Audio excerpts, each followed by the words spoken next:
أعوذ بالله من الشيطان الرجيم بسم الله الرحمن الرحيم إن الله وملائكته يصلون على النبي يا أيها الذين آمنوا صلوا عليه وسلموا تسليما اللهم صل على سيدنا ونبينا مولانا محمد وعلى آل سيدنا ونبينا مولانا محمد وسلم مولاي صل وسلم دائما على حبيبك وخير الخلق كلهم هو الحبيب الذي ترجى شفاعته بكل حول من الأحوال المقتحم.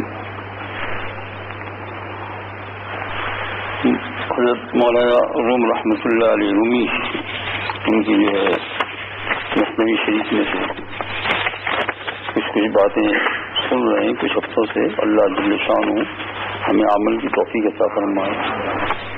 ایک جگہ پر انہوں نے مثنوی شریف کے اندر ایک واقعہ عرض کیا ہے. وہ یہ ہے کہ اس کو آپ پہلے بھی سن چکے لیکن اب ان کے الفاظ میں سن لو کہ حضور صلی اللہ علیہ وسلم کے خادم خاص خادم 10 سال تک خدمت کی انہوں نے. حضرت انس بن مالک رضی اللہ تعالیٰ عنہ بڑے ذوالقدر صحابی ہیں اور یہ 10 برس تک خدمت کرتے رہے حضور صلی اللہ علیہ وسلم کی. لمبا زمانہ 10 سال. اور پھر جن کو 10 سال کا زمانہ ملا ہوگا خدمت نبوی کا, آپ بتائیے کہ ان کے اندر کیا چیز آ گئی ہوگی 10 سال تک. سفر میں بھی اور حضر میں, یعنی جب سفر نہیں ہوتا تھا اور گھر پر رہتے تھے, یہ ساری خدمات جو وہ انجام دیتے تھے. ہر وقت حاضر باش چھوڑتے نہیں تھے حضور صلی اللہ علیہ وسلم کو. اور حضور صلی اللہ علیہ وسلم بھی ان سے بہت محبت تھی. ایک مرتبہ ان کی والدہ نے کہا کہ یا رسول اللہ, یہ انس جو ہے آپ کی خدمت کرتا ہے, آپ کے ساتھ رہتے ہیں, تو ان کے لیے دعا کر دیجیے. تو دعا کر دی حضور صلی اللہ علیہ وسلم نے ان کے اولاد کے لیے, مال کے لیے, بچوں کے لیے. تو عجیب وہ جو ہے وہ بھی معجزہ ہے حضور صلی اللہ علیہ وسلم کا دعا کی قبولیت کا معجزہ. 100 سال سے اوپر زیادہ ان کی عمر ہوئی اور اس سے نہیں اولاد ہوئی. اور یہ ہے نہیں کہ بچے کے بچے کے بچے, کہ آپ کی 15 ہے تو آپ تو بچے کے بچے گنوائیں گے, وہ خود ان کے پوتے پوتیاں نہیں. بہرحال اور ان کی دنیا کے لیے, معاش کے لیے بھی دعا کی. تو حال یہ تھا کہ ان کے یہاں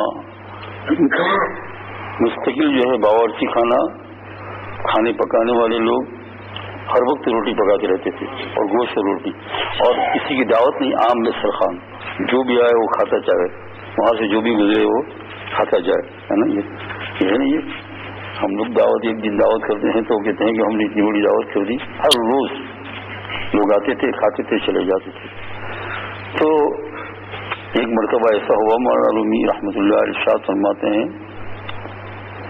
کہ کھانا کھانے کے لیے جو ہے کچھ حضرات بیٹھے اور کھانا کھا کر جب فارغ ہوئے تو انس رضی اللہ تعالی عنہ وہیں تھی. تو انہوں نے جو کام کرنے والی تھی اسے کہہ دیا کہ اس دسترخوان کے اوپر جو ہے شوربہ گوشت کے ڈبے لگے ہوئے ہیں, تو اس کو جو ہے تندور میں ڈال دو. تندور جہاں روٹی پکتی ہے, تندور لکھا ہوگا یہاں بھی ہے نا آج کل تندور تو جس میں آگ چلتی ہے, کوئلے جلتے ہیں, ایسا اس میں ڈال دو. تو انہوں نے اس میں ڈال دیا. تو اب وہ لوگ انتظار کرتے ہیں کہ شاید ان کے یہاں یہی ہو کہ کھانا کھانے کے بعد دسترخوان کو جلا دیتے ہوں گے کہ دوسرا دسترخوان. لیکن تھوڑی دیر میں جو ہے وہ کام کرنے والی سے معلوم تھا, تو وہ کوئی لوہے کا جو ہے سامان تھا, چھپیا جس کو بولتے ہیں, اس سے اس کو نکالا. بالکل صاف شفاف, ڈبے بھی ختم ہو گئے تھے. تو وہ لوگ حیرت میں ہو گئے. تو مولانا رومی شاد سمجھتے ہیں قوم گفتند یہ صحابی عزیز چون سوزد و منقع گشت نیز. یہ شعر ہے مثنوی شریف کا. کہتے ہیں قوم گفتن, قوم سے مراد وہ لوگ جو وہاں بیٹھے ہوئے تھے جنہوں نے دیکھا. انہوں نے کہا یہ پیارے صحابی, یہ صحابی عزیز کیوں نہ سوزد, کیوں نہیں جلا. چھو کا ترجمہ فارسی زبان میں مختلف آتے ہیں. چھو کا معنی ایک جب بھی آتا ہے اور ایک چھو کا معنی کیوں بھی آتا ہے. تو کہا کیوں نہیں جلا یہ, بلکہ جلنے کی تو بات اور منقع گشت نہیں, جلنے کی بجائے اور یہ تو صاف ہو گیا منقع فرسٹ کلاس. اس کے بعد داغ دبے نہیں, ہماری سمجھ نہیں آ رہا ہے, عقلیں کام نہیں کر رہی. تو انس رضی اللہ تعالی عنہ نے ان کو جواب دیا بہت ہی اطمینان کے ساتھ، جس کو مولانا رومی نقل فرماتے ہیں مثنوی شریف میں، گفت ذاکر مصطفیٰ صلی اللہ علیہ وسلم دستودہا بس مالید اندری دسترخواں. صلی اللہ علیہ وسلم درست ہم نے پڑھ لیا. پہلا شعر اس وجہ سے لمبا نہیں ہوتا، یہ تو پڑھنا ضروری ہے، لیکن شعر اتنا ہے، گفت ذاکر مصطفیٰ دستودہا بس مالید اندری دسترخواں صلی اللہ علیہ وسلم. انس رضی اللہ تعالیٰ نے کہا کہ یہ اس وجہ سے ہے کہ رسول اکرم صلی اللہ علیہ وسلم نے کھانا کھایا ہے اس دسترخوان کے اوپر. اور کہتے ہیں دست و دہا، دست مانے ہاتھ اور دہا مانے منہ. کہتے ہیں بس مالید، بس مانے بہت سی مرتبہ آپ صلی اللہ علیہ وسلم اس دسترخوان پر کھانا کھایا ہے. اور کہتے ہیں ہاتھ اور منہ بہت سی مرتبہ اس سے پوچھا، ہاتھ بھی پوچھا اور منہ. اندری دسترخوان، اس دسترخوان کے اندر بس مالیدن کا معنی کیا ہے؟ ملنا. ملنا یعنی جیسے ہم سوال سے منہ ملتے ہیں نا وضو کرنے کے بعد، اس طریقے سے مالیدن ملنا. بہت سے فارسی الفاظ جو ہے نا وہ اردو میں بھی آ گئی ہے، ہر زبان بھی ایسا ہے، جیسے کہ انگلش کا، اردو کا، ہندی کا. یہ ملیدہ ہے، ایک چیز ہوتی ہے کھانے کی. ملیدہ جانتے ہو نہیں، گجراتی میں ملیدہ بولتے ہیں، لیکن یہ ایسا ہے فارسی لفظ. کیا ہے؟ فارسی لفظ. گجراتی میں بھی گھس گئے، اردو میں تو گھسا، لیکن کہاں گجراتی میں گھسا. کیونکہ یہ ملیدہ جو بناتے ہیں نا اس کو ملیدہ بولتے ہیں. یہ آٹے وغیرہ کا، سٹو وغیرہ کا ایسا ہوتا ہے تو اس کو ہاتھ سے خوب ملتے ہیں، ایسا ایسا کرتے ہیں، تو اس لیے ملیدہ جو نا ملا ہوا ہر چیز. تو کہتے ہیں بس مالید اندری دسترخوان، اس دسترخوان کے وہ بہت سی مرتبہ حضور صلی اللہ علیہ وسلم بہت سی مرتبہ. یہ لکھنے کے بعد رومی رحمۃ اللہ علیہ جو قصے لکھتے ہیں، ہر قصے کے بعد پھر جو ہے وہ اس کا نتیجہ نکال کر نصیحت کرتے ہیں. یہاں انہوں نے نصیحت کے طور پر اس قصے کو بیان کر کے، اس معجزے کو بیان کر کے یہ نصیحت بتائی. اے ترسندے ازنار و عذاب باچنا دست و لبے کے اقتراب، باچنا دست و لبے کن اقتراب. یہ ترسندے ازنار و عذاب، یہ وہ آدمی جس کو کہتے ہیں کہ جہنم کی آگ اور عذاب سے خوف ہو رہا ہے کہ کیا ہوگا. جہنم کا بیان قرآن پاک میں اللہ جل شان بیان فرمائے. عجیب عجیب کلما نضجت جلودهم بدلناهم جلودا غیرها ليذوقوا العذاب یا اللہ ربنا اصرف عنا عذاب جہنم ان عذابها كان غراما.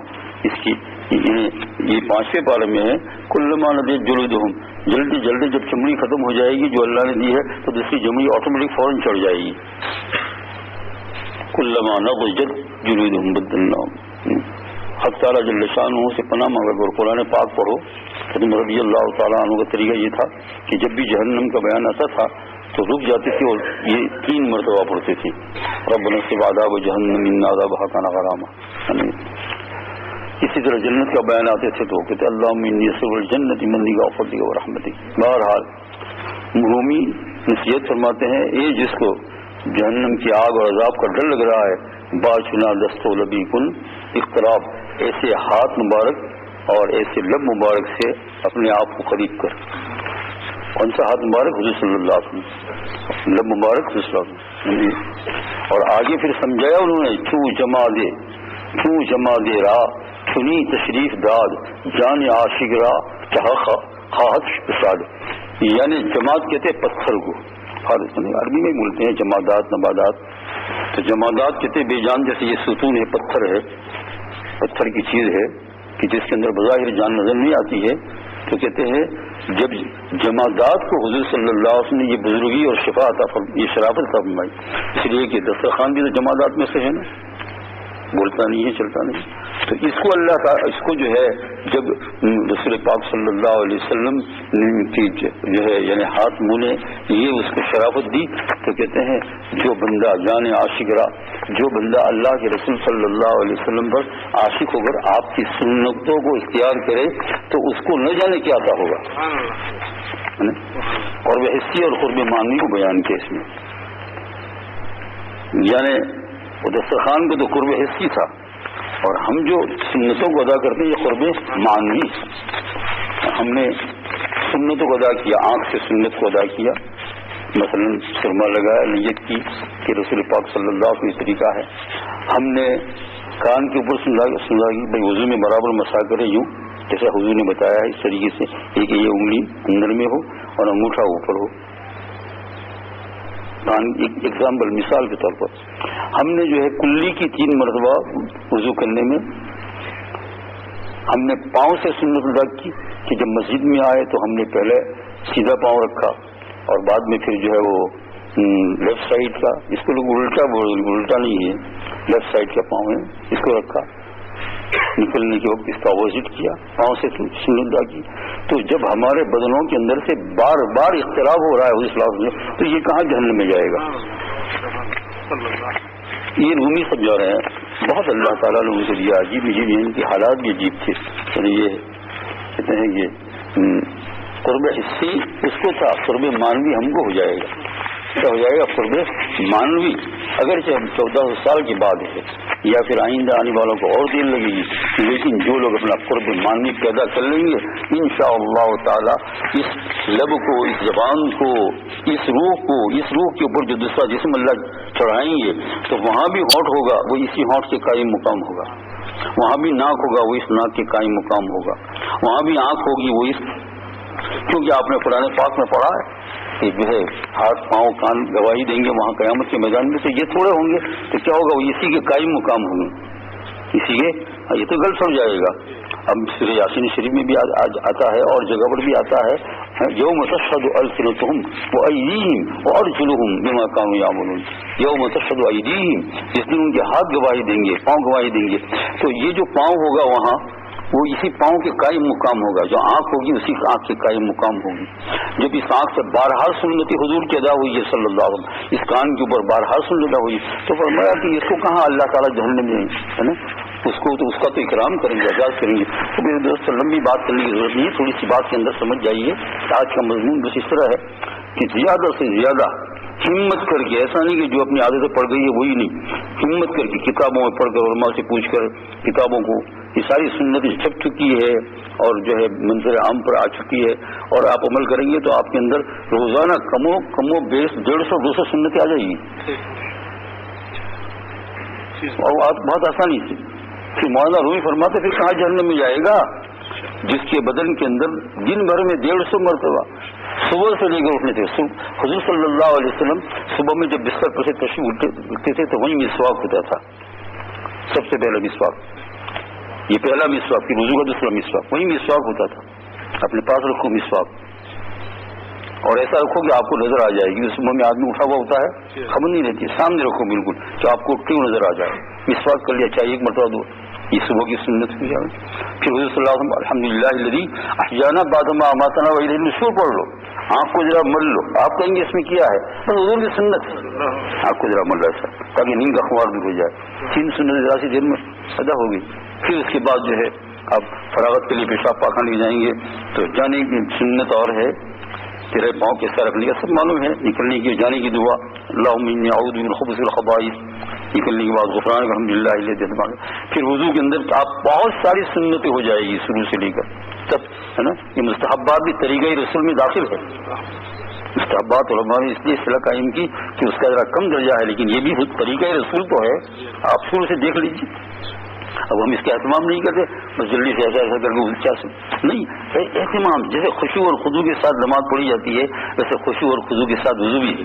وضو بھی خشوع اور خضوع ہے نا. یہ جیسے کہ نماز میں خشوع آپ شروع سے بسم اللہ والحمدللہ فرمایا، جیسے بسم اللہ الحمدللہ کہ اگر وضو شروع کیا تو اللہ تعالیٰ اس کے لیے جنت کے دروازے کھل لیتے ہیں. بسم اللہ الحمدللہ کتنا آسان ہے، سنت اللہ ہوگی. 3 مرتبہ ہاتھ دھویا اور جو ہے اس کے ساتھ ساتھ پھر وضو میں جو آدمی اللہم اغفر لی ذنبی اور سعدی فی داری بارک فی رزقی، یہ سارے اعضاء میں پڑھتے جائے اور کلمہ پڑھتے جائے اور سب اعضاء کو یہ تو پڑھنا ہے. یہ تو قولی سنت ہے، یہ بھی سب اس میں شامل ہے، لیکن عملی سنت بھی ہے. آپ اس کے بعد پھر کیا کریں گے کہ کلی کریں گے 3 مرتبہ، پھر مسواک کریں گے 3 مرتبہ. مسواک کو ہرگز نہ چھوڑو، قسم اللہ پاک کی. مسواک کے اتنے فوائد ہے کہ جو ہے جس آدمی نے اس کو زندگی بھر مواظبت کی تو یہ انشاءاللہ تعالی اللہ تعالیٰ کے فضل و کرم سے کلمہ ایمان کے ساتھ رخصت ہوگا.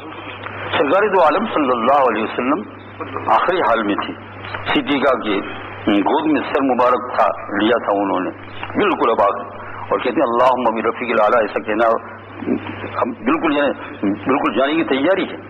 تو اس وقت جو ہے حضرت عبد الرحمن بن عوف رضی اللہ تعالیٰ عنہ تشریف لائے، یہ صدیقہ رضی اللہ تعالیٰ عنہ کے سگے بھائی، ابو صدیق رضی اللہ عنہ بیٹے ہیں، سگے بھائی ہے تو کوئی پردہ تو ہے نہیں، تو صدیقہ بیٹے حضرت صلی اللہ علیہ وسلم کے سر گود میں تھا، اور عبد الرحمن جو ہے عبد الرحمن بن ابو بکر رضی اللہ تعالیٰ تشریف لائے، تو وہ ان کے ہاتھ میں مسواک تھا، صحابہ تو اس کو بہت ہی چھوڑتے نہیں، تو حضرت صلی اللہ علیہ وسلم ٹک ٹکی باندھ کر دیکھ رہے تھے، بالکل آخری حالت، بولنے کی ہمت نہیں ہے، یہ حالت اللہ نے اپنے رسول کو بھی دی، دیکھا کرتے ہیں دیکھتے ہیں۔ صدیقہ رضی اللہ تعالیٰ عنہ سمجھ گئی، تو پوچھا یا رسول اللہ آپ مسواک چاہتے ہیں؟ تو آپ نے بولا نہیں، یوں کہا، دیکھا آپ نے آخری حال میں ایسا کیا، تو صدیقہ رضی اللہ تعالیٰ نے اپنے بھائی سے کہا مسواک لاؤ، مسواک لائے، مسواک لانے کے بعد پھر جو آگے مسواک کیا ہوا تھا اس کو کاٹ ڈالا انہوں نے، کیا کیا؟ کاٹ ڈالا، صاف کیا، پھر اپنے منہ سے چبایا، آگے چبا کر نرم کیا، اور پھر حضور صلی اللہ علیہ وسلم کیا، آپ صلی اللہ علیہ وسلم نے منہ میں پھرایا مسواک کو، وہی سنت بن گئی تھی 3 مرتبہ، اور پھر جو ہے ایسا پھراتے مسواک کو پھر لے لیا صدیقہ رضی اللہ عنہ، اوپر دیکھ کر کہا اللہم بالرفیق الاعلیٰ، زور سے بلند سے، ابھی تک بول نہیں سکتے اب یہ بولے اللہ، اس کا معنی کیا ہے کہ اللہ اب جو ہے بالائی ساتھیوں میں رہنا چاہتا ہوں۔ محدثین حافظ حضرت رحمۃ اللہ علیہ وغیرہ نے جو ہے فتح الباری وغیرہ میں بخاری شریف کی شرح میں جب یہ حدیث بات آتی ہے تو اس میں لکھا ہے کہ رفیق اعلیٰ سے مراد فرشتے ہیں، ہے نا، فرشتے ہیں، وہاں کی مخلوق ہے جو اوپر کی مخلوق، یا اللہ میں ان کے بس اتنا کہا تھا، اور صدیقہ فرماتی آپ نے گردن مبارک ڈال دی اور پرواز ہو گئی، اور ایسی خوشبو آئی اس وقت کہ آج تک ہم نے کبھی سونگھی نہیں کہا، ایسی خوشبو آئی، یہ سمجھے نا۔ تو میرے دوستو یہ سنت مسواک کو چھوڑنا نہیں چاہیے، 5 وقت، یہ ضامن ہے سرکار دو عالم صلی اللہ علیہ وسلم کے قول کے مطابق، کس کا؟ مرتے وقت ایمان کا۔ بہت سے بزرگوں کو ہم نے دیکھا انہوں نے مرتے وقت کیا مسواک ہی منگوایا اور مسواک کیا، اور اگر کبھی نبی منگوایا ہو مرتے وقت زندگی میں ادا کرتے رہو، انشاءاللہ اس کا اللہ تعالیٰ صلہ اور بدلہ دیکھیے، صبح میں، دوپہر کو، شام کو، فلگیٹ کو درست وغیرہ کو استعمال کرنا ممانعت تو نہیں کی ہے علماء نے ناک صاف کرنے کے لیے، لیکن وہ مسواک کی جگہ کو ادا نہیں کر سکتا ہے نا، وہ اپنی جگہ پر جس وقت کرنا ہو تو کر لے، لیکن مسواک سنت ہے۔ تو مولانا رومی نے کیا فرمایا؟ جس کو جہنم کے عذاب سے ڈر ہو سرکار دو عالم صلی اللہ جل شانہ، میں نے آپ کو مجھے توفیق عطا فرمایا، آپ غور کرو 100-150 سنتیں ادا ہو جائے گی، ہر وقت وضو میں کتنی 5 وقت وضو کرتے ہیں یا اس سے زیادہ، اللہ تعالیٰ توفیق عطا فرمائے۔